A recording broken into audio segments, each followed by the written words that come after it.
Everyone. I have been getting a request from many people, and they are saying that it is very difficult to cover geography line to line. So, it is not actually mandatory for you to cover geography line to line. We will cover all these portion of geography with 6 to 7 videos, and it will be very simple for you कि कहाँ से questions आते हैं. First of all, you need to know about the interior of the earth. So what is interior? There should be a radius. This is the radius. No need to remember it, but yeah, for the knowledge you can actually keep it in mind. अब directed sources कहाँ हैं, हमें पता कैसे चलता है कि जो इंटीरियर है वो सॉलिड है या लिक्विड है? तो फर्स्ट जो चीज़ है वो गोल्ड माइंस है. तो mines are the direct source. यहाँ पे ट्रैप करेगा यूपीएससी, जहाँ पे वो दे देगा seismic waves. Is it direct source या इनडायरेक्ट सोर्स? तो आपको लगेगा क्योंकि अंदर से आ रही हैं तो डायरेक्ट सोर्स होगा, but it is not. So gold mines is a direct source. पहली चीज़ याद रखो. यहाँ पे डीप ओशियनिक ड्रिलिंग प्रोजेक्ट है, जहाँ पे कहाँ पे कोला में, in the Arctic Ocean. They can also ask, यहाँ पे आर्कटिक ओशन चेंज करके वो दे देंगे पैसिफिक ओशन. तो you have to remember Arctic, और 12 किलोमीटर डेप्थ को चेंज कर देंगे कोई सी और डेप्थ, 10. इस तरीके से. सेकेंड सोर्स क्या है? डायरेक्ट वॉल्केनिक इरप्शंस, जहाँ पे आपका जो मैग्मा है उसको जब वो बाहर आता है ना लावा की फॉर्म में. There is a difference between magma and lava. Magma जो होता है वो इनसाइड ऑफ द अर्थ होता है, जो बाहर आ जाता है उसको लावा बोलते हैं. तो आप याद रखोगे कि mines and the volcanic eruptions are the direct sources. अब इनडायरेक्ट सोर्सेज कैसे पता चलते हैं? कि यहाँ पे इनडायरेक्टली हमें पता चलता है अर्थ के बारे में. जैसे मीटियोर्स हैं. अब मीटियोर्स जो होते हैं वो हमारे आउटर प्लैनेट से आते हैं, मतलब आउट ऑफ दी अर्थ से आते हैं. तो बिकॉज हम ये सोचते हैं कि जो मीटियोर्स होंगे वो उसी टाइम पे बने होंगे या उसी सब्सटेंस से बने होंगे जिससे हमारी अर्थ है, तो हम उसको भी स्टडी करते हैं. These are the solid form of rocks. ठीक है. अब क्या है कि जो जो डेंसिटी होती है मटेरियल की, वो डेप्थ की वजह से इंक्रीज़ हो जाती है. जैसे ही वो डेप्थ में जाएंगे वो उनकी डेंसिटी बढ़ जाएगी, क्योंकि जो सिंकिंग होती है वो जैसे नाइफ लेयर है, मतलब आयरन जो है सबसे ज़्यादा कोर में पाया जाएगा. We will see to it. But density जो होती है वो डायरेक्टली प्रोपोर्शनल होती है डेप्थ से. तो D is proportional to D. ये भी याद रखो. फिर यहाँ पे ये भी पूछा जा सकता है कि और क्या है indirect sources? Gravitational, magnetic and seismic activity. याद रखो कि जो ग्रेविटेशनल है, मतलब जो इनडायरेक्ट सोर्सेज हैं दीज आर 4, एंड जो डायरेक्ट सोर्सेज हैं वो हैं 2, mines and volcanoes. Now what is have to learn about is कि जो ग्रेविटी होती है वो कहाँ पे ज़्यादा होगी? पोल्स पे. कम कहाँ पे होगी? इक्वेटर पे. अब रीज़न क्या है? ये लाइंस आ सकती हैं. रीज़न क्या होगा? ये अर्थ है अपना. जो पोल्स होता है हमें पता है उसका डिस्टेंस जो सेंटर से है, कोर से है, वो कम है. और यहाँ पे इक्वेटर जो है वो थोड़ा सा फ्लैट होता है, इसलिए डिस्टेंस यहाँ पे बढ़ जाता है. तो जहाँ पे डिस्टेंस कम होगा वहाँ पे ग्रेविटेशन फोर्स ज़्यादा होगा, तो पोल्स पे ज़्यादा है. याद रखो. ग्रेविटी एनोमली क्या होती है कि डिफरेंट लेयर्स में जाओगे तो डिफरेंट आपको ग्रेविटी जो होगी वो डिफरेंट नज़र आएगी. इस तरीके से बताया गया है. फिर हम पढ़ेंगे किस चीज़ के बारे में? कि अर्थक्वेक के बारे में, which is an indirect source. तो हमें दो चीज़ों के बारे में पढ़ना है. एक तो डायरेक्ट सोर्स जो वॉल्केनो है, और इनडायरेक्ट सोर्स अर्थक्वेक के बारे में हमें स्पेसिफिकली पढ़ना है. अब यहाँ पे बोला गया है कि क्या होता है कि जो अर्थ है, अर्थ जो है बहुत सारी किससे बना है? लिथोस्फेरिक प्लेट से बना है. अब जो प्लेट्स है वो मूव कर रही हैं, और ऊपर से क्या है? प्लेट्स. अब बैर तो है नहीं कि ऊपर से कुछ है नहीं, तो ऊपर से हमारे ऊपर ये तरीके का लैंड मास है, और नीचे प्लेट्स हैं छोटी छोटी. अब जब ये प्लेट्स मूव करेंगी ना, तो इसके ऊपर का जो लैंड मास है वो फ्रिक्शन की वजह से इन दोनों प्लेट्स को मूव नहीं करने देगा. और प्लेट्स जो होंगी वो मूव करना चाहेंगी, ड्रिफ्ट अपार्ट होना चाहेंगी. ठीक है. तो इसकी वजह से क्या होगा ना कि जो जो एक फ़ोर्स लगाएगी ये जो प्लेट्स हैं वो, कि हम एक दूसरे से अलग हो जाएं, और ऊपर वाला जो ये पोर्शन है वो फोर्स लगाएगा कि ये दोनों इंटैक्ट रहें. तो इसकी वजह से जो बहुत सारे बहुत सारी जो हीट है ट्रैप्ड है अर्थ के इनसाइड, वो क्या होगी? एक फॉल्ट क्रिएट हो जाएगा इसमें, मतलब टूट जाएगा ये ऊपर का पोर्शन, और उसमें से बहुत सारी हीट रिलीज होती है in the form of waves. तो उसको बोलते हैं हम अर्थक्वेक. ठीक है. अब क्या होगा यहाँ पे? दूसरी चीज़ जो आपको ध्यान रखनी होगी कि फोकस क्या होता है, हाइपोसेंटर क्या होता है, और एपिसेंटर क्या होता है. कंफ्यूज कर देंगे. देखो, फोकस जो आपको याद रखना है, यहाँ पे जो सबसे नीचे जहाँ से वेव जनरेट होती हैं वो होता है आपका फोकस, जिसको हम हाइपोसेंटर भी बोलते हैं. और जब वो वेव्स जो होती हैं ना, उनका इम्पैक्ट जब हमें अर्थ पे दिखाई देता है शॉर्टेस्ट डिस्टेंस पे, तो वो होता है आपका एपिसेंटर. तो फोकस, एपिसेंटर और हाइपोसेंटर याद रखना है। फोकस को ही हम हाइपोसेंटर बोलते हैं और एपिसेंटर जो होता है वो किस पे होता है, सरफेस पे होता है। अब अर्थक्वेक वेव्स जो होती हैं वो किस तरीके से होती हैं, किस पे नापी जाती हैं, मेजर कैसे करी जाती हैं, ठीक है। अब जो लिथोस्फीयर जो होता है ना वो 200 किलोमीटर तक होता है सरफेस ऑफ द अर्थ तक। अब सीस्मोग्राफ जो होगा वो इन वेव्स जो अंदर से आ रही हैं, मतलब हाइपोसेंटर या फोकस से ओरिजिनेट हो रही हैं, इनका क्या करेगा वो, उसकी वो मैग्नीट्यूड रिकॉर्ड करेगा, कितनी एनर्जी रिलीज हुई है। तो सीस्मोग्राफ बताता है कि कैसे हमने मेजर किया है। अब ये जो सीस्मोग्राफ होता है वो 1 to 10 के स्केल पे बताता है energy released by the earth, ठीक है। अब क्या है, अर्थक्वेक जो होती हैं वो वेव्स जो होती हैं वो बेसिकली 2 टाइप्स में डिवाइडेड हैं। एक बॉडी वेव्स, मतलब जो अर्थ की बॉडी से जनरेट हो रही हैं। दूसरी सरफेस वेव, मतलब जो बॉडी वेव्स की वजह से जनरेट हो रही हैं, which is shaking the surface of the earth, it is known as the surface waves. ना यहाँ पे क्या होगा कि जो बॉडी वेव्स होती हैं वो क्या करेंगी, सरफेस वेव जनरेट करेंगे। दूसरी चीज़ जो आपको याद रखनी है वो ये है कि जो वेलोसिटी ऑफ वेव्स होती है वो चेंज हो जा सकती है डिपेंडिंग ऑन मटेरियल। किस मटेरियल से आपकी जो वो है ट्रैवल कर रही है वेव, उसके हिसाब से जो वेव का होगा वो चेंज हो जाएगी। डेंसिटी पे डिपेंड करती है वेव की इंटेंसिटी, ठीक है, डेंसिटी एंड इंटेंसिटी। ना जो पी वेव्स होती हैं एंड एस वेव्स, 2 टाइप की वेव्स होती हैं। पी वेव्स मतलब प्राइमरी वेव्स। आप कैसे याद रखोगे, पी वेव्स मतलब primary and it is not, S waves को आप साउंड वेव्स से नहीं कोरिलेट करोगे, पर आप पी वेव्स से इसको रिलेट करोगे। जो साउंड वेव्स होती हैं वो तीनों मीडियम से क्या कर सकती हैं, travel, gaseous, liquid and solid. Primary waves बहुत ही ज़्यादा इम्पॉर्टेंट हैं, इसीलिए ये इनको हर जगह का पास मिला हुआ है, ठीक है। ये सॉलिड से ही पास होती हैं, कौन सी, एस। तो एस जो होंगी ओनली एस से, surface waves only through solid. दूसरी चीज़ जो पूछेगा वो बोलेगा रिफ्लेक्शन और रिफ्रैक्शन, ये इंटरचेंज कर देगा कि रिफ्रैक्शन की वजह से रीबाउंड होता है वेव्स का, नहीं, रिफ्रैक्शन की वजह से जो होता है वो वेव्स होती हैं हर डायरेक्शन में क्या होती हैं, फैल जाती हैं। रिफ्लेक्शन की वजह से रीबाउंड होता है, मतलब वापस आती हैं। अब क्या होगा, जो सीस्मोग्राफ होता है, जो लास्ट, जो पहली वेव्स कौन सी होती हैं जो रिकॉर्ड की जाती हैं, प्राइमरी वेव्स। सरफेस वेव्स जो होती हैं वो सेकंड, मतलब लास्ट टू रिपोर्ट होती हैं। दीज आर मोर डिस्ट्रक्टिव, क्योंकि ये सरफेस के क्लोज होती हैं। अगर सरफेस के क्लोज होंगी तो ये क्या करेंगी, सरफेस पे ज़्यादा डिस्ट्रक्शन करेंगी। तो ये इसकी वजह से क्या होता है, बहुत ज़्यादा जो बिल्डिंग्स होती है कोलैप्स होती हैं। अब हमें देखना है प्रोपोगेशन कैसे होता है इन वेव्स का। अब आप याद रखो कि जो पी वेव्स हैं, प्राइमरी वेव्स, 3 चीज़ें याद रखो। पी वेव्स जो हैं, ठीक है, वो पैरेलल चलती हैं वेव के, जैसे अर्थक्वेक वेव्स हैं ना उनके पैरेलल चलती हैं। और ये साउंड वेव्स की तरह ही होती हैं, ठीक है। और इसकी वजह से क्या होता है, डेंसिटी डिफरेंस क्रिएट होता है which lead to the squeezing and stretching of material. Point याद रखो, ये डायरेक्ट दे देगा ऐसे। दूसरी चीज़ जो होती हैं वो होती हैं एस वेव्स। एस वेव्स जो होती हैं वो परपेंडिकुलर होती हैं, ठीक है। ये ओनली सॉलिड के थ्रू ही क्या करती हैं, ट्रैवल करती हैं, ठीक है। ये अर्थ, ये ट्रफ और ये क्रेस्ट बनाती हैं। जिस तरीके से माउंटेन फॉर्म होता है तो ऐसे ऐसे, ठीक है, ऐसे बनाती है ट्रफ एंड क्रेस्ट। अब emergence of shadow zones. Shadow zone से आपको समझ में आ रहा होगा कि मतलब जहाँ पे अर्थक्वेक की वेव पहुँच नहीं पा रही है।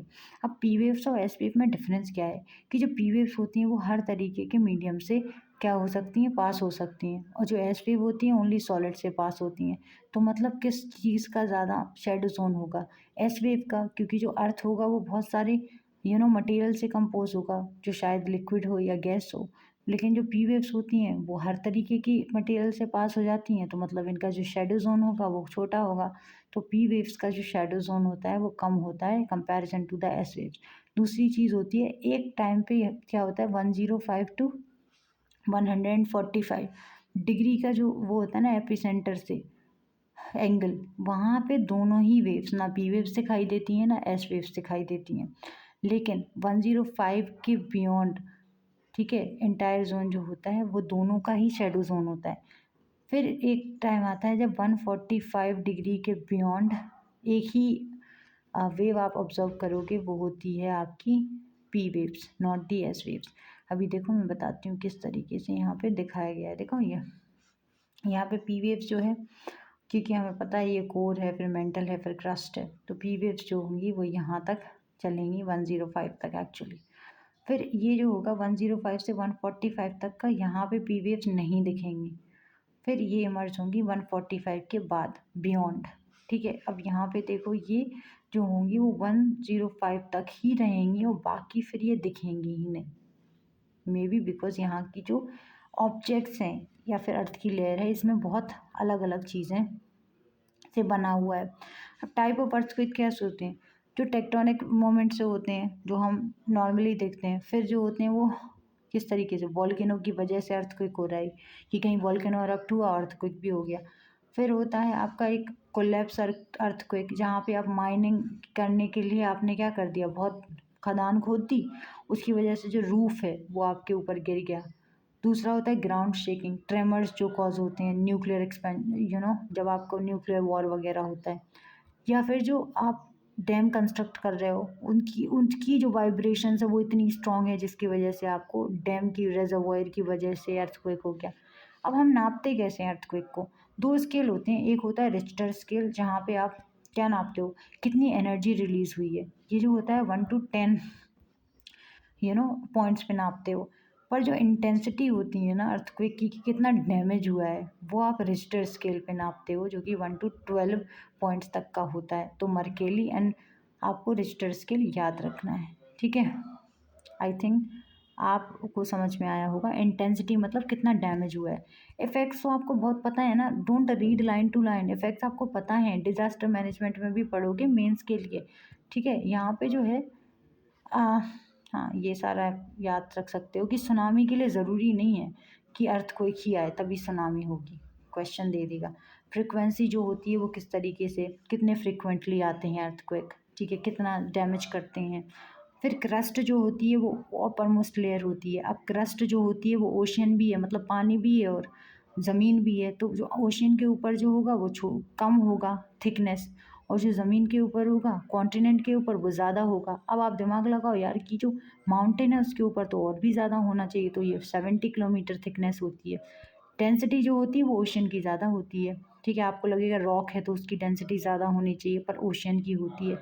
लेकिन और जो उसकी होती है क्रस्ट की वो कम होती है। मेंटल की डेंसिटी जो होती है वो क्रस्ट से भी ज़्यादा होती है, तो क्रस्ट कम होती है, मेंटल ज़्यादा होती है। ये एक्सपेंड करता है 2900 किलोमीटर तक। एंड जो एस्थेनोस्फेयर होता है वो मेंटल का पार्ट है। अब एस्थेनोस्फेयर क्या है कि जो मेंटल है ना, जैसे ये क्रस्ट है फिर नीचे मेंटल है, तो इसका ऊपर वाला पार्ट जहाँ पे ये सेमी लिक्विड है, जहाँ से वॉल्केनो इरप्ट होते हैं, ठीक है, ये सेमी लिक्विड पार्ट होता है। ठीक है, अब आते हैं हम लोग यहाँ पे जिसकी डेंसिटी इतनी है। And see the lower mental extend beyond the asthenosphere.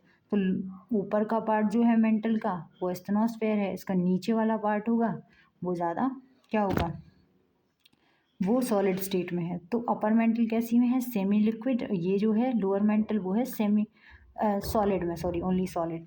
Core जो होगा वो सबसे ज़्यादा डेंसिटी होगी क्योंकि जो ऊपर के मटेरियल होंगे सिंक करेंगे इनसाइड।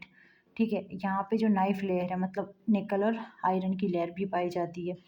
इसकी जो डेप्थ होती है वो 2900 किलोमीटर के बियॉन्ड होती है। दूसरी चीज़ आपको ध्यान रखनी है कि जो आउटर कोर होता है, आउटर कोर जो होता है वो किस स्टेट में होता है, लिक्विड की स्टेट में होता है।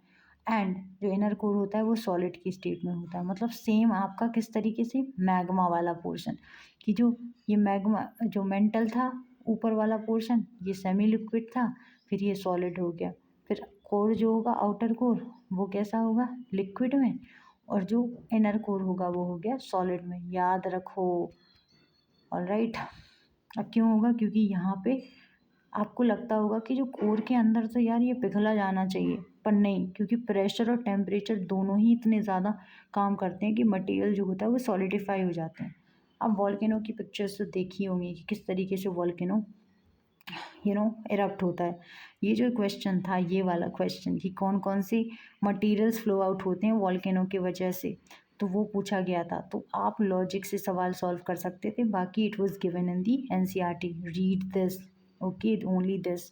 अब मैग्मा और लावा में I have already told you the difference कि मैग्मा जो होता है अंदर होता है और जो सरफेस पे आता है तो we call it lava. Volcanoes जो होते हैं वो सील्ड वॉल्केनोज होते हैं, मतलब ये बसाल्ट, ठीक है, शील्ड बसाल्ट। दूसरी चीज़ क्या होती है, लार्जेस्ट ऑफ द वॉल्केनोज होती हैं। हवाईयन वॉल्केनो याद रखो शील्ड वॉल्केनो का एग्जाम्पल है। अब ये जो होते हैं, अगर ये बसाल्ट के बने होते हैं, ठीक है, ये थोड़े से फ्लूइड होते हैं। और ये स्टीप क्यों नहीं होते हैं, क्योंकि ये बह जाते हैं। स्टीप मतलब ऐसे बने होने चाहिए, ये जेंटल होते हैं, स्टीप नहीं होते हैं क्योंकि बह जाते हैं। इनकी जो एक्सप्लोसिविटी होती है वो बहुत ज़्यादा लो होती है। ओके। अब क्या है, वो कॉम्पोजिट वॉल्केनो मतलब बहुत सारे कॉम्पोजिट वॉल्केनो होगा जहाँ पे you know cooler and more vicious lava होगा देन बसाल्ट। ऊपर वाला बसाल्ट था, ये वाला बसाल्ट नहीं है। अलॉन्ग विद लावा बहुत सारा पायरोक्लास्टिक डेब्री मटेरियल एशेस भी इसके बाहर आ जाता है, ठीक है, और लेयर्स में एग्जिस्ट करता है। कॉम्पोजिट मतलब बहुत सारी लेयर्स होनी चाहिए। कॉल्डेरा जो होता है वो अपने ऊपर ही कोलैप्स कर जाता है, ठीक है, अपने ऊपर ही कोलैप्स कर जाएगा। बहुत एक्सप्लोसिव होते हैं, इतने एक्सप्लोसिव कि अपने ऊपर ही कोलैप्स कर जाते हैं, ठीक है। इसका मतलब ये होता है कि जो मैग्मा चैम्बर है वो बहुत क्लोज है, तभी तो इतना सप्लाई हो रहा है मैग्मा का कि ये कोलैप्स कर गया, ठीक है।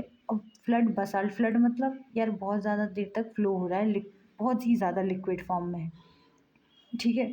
अब इसमें क्या होगा कि थाउजेंड्स ऑफ किलोमीटर्स तक ये बहते जाते हैं। जो हमारा डेक्कन प्लेट्यू है वो भी इसी से बना हुआ है, बसाल्ट से। डेक्कन ट्रैप्स ये सॉइल से भी रिलेट कर देंगे वो, कि सॉइल जो है वो अपनी किस डेक्कन प्लेट्यू की ब्लैक है, किसकी वजह से, तो because of the flood basalt lava. Mid oceanic ridges में होते हैं क्योंकि जो ओशंस होती हैं ना उसके बीच में रिजेस बनी होती हैं जहाँ से क्या होता है, वॉल्केनो के इरप्शंस होते हैं। वॉल्केनो लैंड फॉर्म्स, अब क्या होता है कि जो इंट्रूसिव फॉर्म्स होते हैं, जब वॉल्केनो इरप्ट होते हैं ना तो वो दो तरीके के स्ट्रक्चर्स बनाते हैं। एक तो वो स्ट्रक्चर्स जो ऊपर आके बनते हैं जिनको बोलते हैं वॉल्केनिक रॉक्स। दूसरे जो होते हैं वो प्लूटोनिक होते हैं, मतलब जो अर्थ की क्रस्ट में ही कूल डाउन हो जाते हैं, तो डिफरेंट फॉर्म्स ले लेते हैं डिपेंडिंग अपॉन कि कहाँ वो फॉर्म हो रहे हैं। अभी यहाँ पे देखो, सबसे पहले बैथोलिथ्स आता है। बैथोलिथ वो एक पोर्शन है जहाँ पे बैथोल, इमेजिन कि आप एक बहुत बड़े टब में बाथ ले रहे हो, तो वो टब बहुत ज़्यादा भरा हुआ है, ठीक है, तो ये हैं बहुत ही डेप्थ में होते हैं। दीज आर द ग्राइनेट बॉडीज, और ये cooler portion of magma chambers होते हैं, मतलब वो बाहर नहीं आ पाए, बस यहीं तक आए। और जब तक इसमें ऊपर का जो सरफेस होता है वो इरोड होके हट नहीं जाता तब तक ये दिखते नहीं है। लेकोलिथ्स जो होते हैं, लेको कैसे याद रखोगे, मशरूम से, कि ये मशरूम शेप है, नीचे से कंडुइट लगा हुआ है, सप्लाई कर रहा है। फिर आप याद रखोगे लेपो, लेको हो गया। दूसरा आएगा आपका लेपोलिथ्स।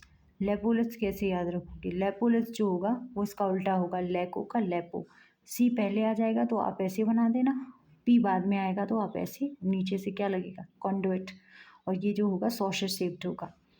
फिर आएगा आपका फैकोलिथ्स। फैकोलिथ्स मतलब अब सब हो गए, तो यहाँ पे याद रखो फैकोलिथ्स एक तरीके का ऐसा है जहाँ पे ऐसे ऐसे ऐसे वेव्स हैं, यहाँ पे जमा हो जाएगा, सिंक्लाइन में जमा हो गया, एंटीक्लाइन सिंक्लाइन जमा होता जा रहा है, वो होता है आपका फैकोलिथ्स, फेंकते जा रहे हैं। फिर आएगा आपका सिल्स। सिल्स जो होंगे वो होंगे थोड़े से मोटे मोटे, ठीक है, सिल्स जैसे ऐसे ऐसे ये होंगे सिल्स। सॉरी, शेल्स जो होंगे वो मोटे हो जाएंगे, जो हॉरिजॉन्टली वो होता है solidification of magma inside the chamber. और जो पतली पतली स्ट्रिप्स में होगा वो उसे बोलेंगे शीट। डाइक्स जो होंगे वो हॉरिजॉन्टल सॉलिडिफिकेशन ऑफ मैग्मा होगा, it is perpendicular to the ground, मतलब ऐसे, ठीक है, परपेंडिकुलर होगा। And it is actually the western Maharashtra area जो है वो डाइक्स का एग्जाम्पल है। सो आई होप ये चैप्टर आपका क्लियर हो गया होगा। इतना पढ़ लो काफ़ी है।